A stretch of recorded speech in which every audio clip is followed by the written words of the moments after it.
Hey, bro. Yeah, here they go now. No, no. Come on, buddy. Outside, Brody. Oh. I couldn't believe my eyes the first time I saw Brody, my scrappy little puppy darting across the yard like he was on a mission. His fluffy brown fur bounced as he squeezed through a gap in the fence, heading straight for Miss Sally's house next door. I just moved into the neighborhood with my family, and Brody, barely a year old, was already showing his stubborn streak. Back and forth to the mailbox on Brody. Oh boy, I tell you, I'd call after him, "Brody, where are you going?" My voice would echo across the yard, but he'd already vanished. It was like he had a secret plan I wasn't in on. My parents and I would search, only to find him next door, sprawled out on Miss Sally's porch, looking pleased as punch. She'd be there smiling, her gray hair tucked neatly behind her ears, tossing him a little treat. "There you are, you rascal," she'd say, her voice warm like a sunny afternoon. I'd apologize, feeling my cheeks flush, but she'd wave it off. No. "He's no trouble at all," she'd insist, her eyes crinkling with kindness. You wanted to play with that, didn't you? That would be kind of nice, huh? That would be kind of nice. Brody's escapes became a regular thing. I'd let him out to play, turn my back for a second, and poof, he was gone again. It was frustrating, but also kind of funny. He wasn't just running off to chase squirrels or dig holes. He was making a beeline for Miss Sally's house. I started to wonder what was so special about her place. Was she sneaking him bacon? Did she have a secret dog toy stash? I had to know. This is cool, alright. This is cool, yeah, all right. It's so warm. One day I caught him mid-escape, his little legs pumping as he darted through the fence. I followed, half laughing, half annoyed, and peeked over Miss Sally's hedge. There he was, sitting by her back door, staring up at her bedroom window like he was waiting for her to invite him in.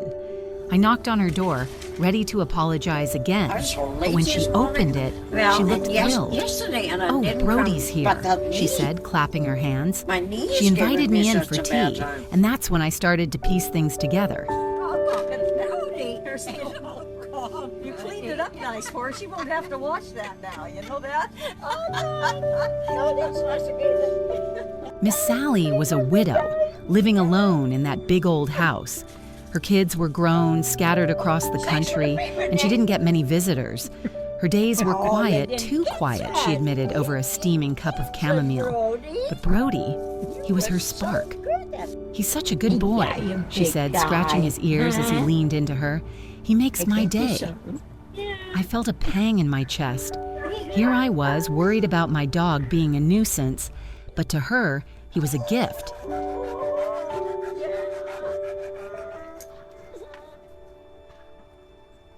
Don't slap it over me. Now I have to wash my clothes. So we let Brody keep his visits up. He'd sneak over and Miss Sally would spoil him with treats and belly rubs. It was their little routine, and I couldn't help but smile every time I saw them together. Okay, Dave. Brody even started dragging our other dog, Lulu, along for the adventure. I'd find them both lounging on Miss Sally's porch, looking like they owned the place. I'd shake my head, but deep down I was proud of my little troublemaker. He was making someone's day brighter. Okay, good.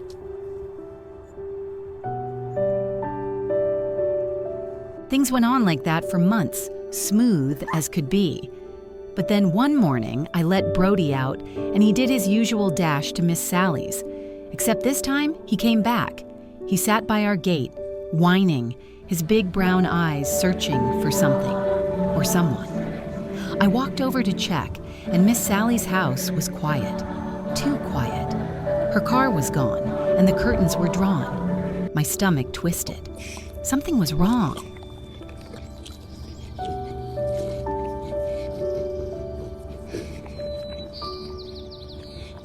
I asked around and learned Miss Sally had been moved to an elderly care home. Her health had taken a turn, and her kids thought it was best. I looked at Brody, who was still sitting by the fence, waiting. My heart broke for him. He didn't understand why his best friend wasn't there anymore.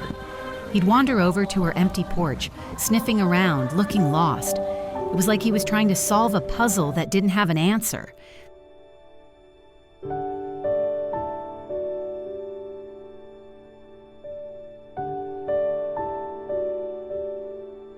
I couldn't let it end like that. Brody deserved better, and so did Miss Sally. So, I called the care home, explained the situation, and asked if we could bring Brody to visit. The staff were amazing. They said it'd be great for her. The next week, I loaded Brody into the car, his tail wagging like he knew something big was coming. When we got to the care home, I was nervous. Would she remember him? Would he behave?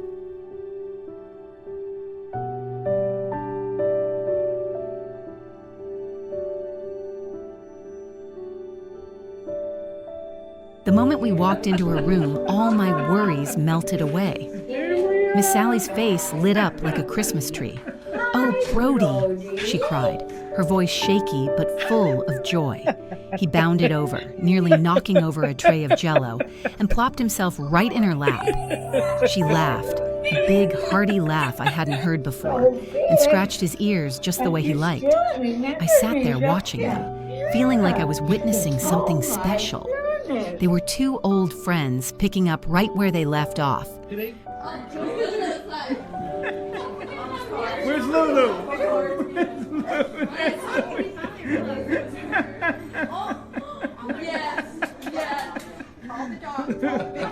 From then on, we made regular trips to see her. Every Tuesday, I'd grab Brody's leash, and he'd practically drag me to the car, knowing exactly where we were going.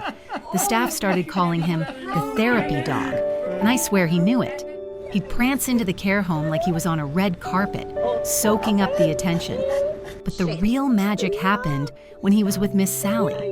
They'd sit together, her telling him stories about her childhood, him listening like he understood every word. I'd sip coffee in the corner, pretending not to tear up.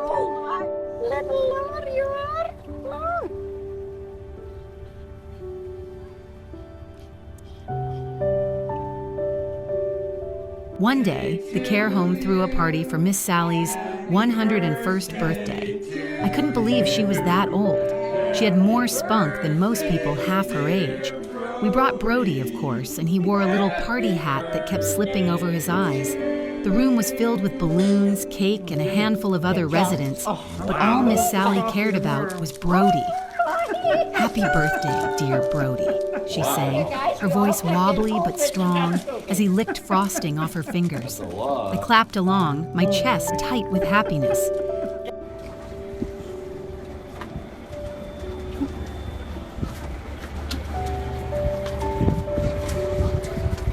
Looking back, I realized Brody wasn't just running off to Miss Sally's because of treats or toys. He sensed something I didn't at first, that she needed him as much as he loved her. Their friendship wasn't just a phase, it was a lifeline. And even though he can't sneak through the fence anymore, those visits to the care home keep their bond alive. Every time I see them together, I'm reminded how a little puppy with a stubborn streak could bring so much joy to someone's life. Thank you for watching. If you like the story, feel free to comment, like, and subscribe. See you in the next video.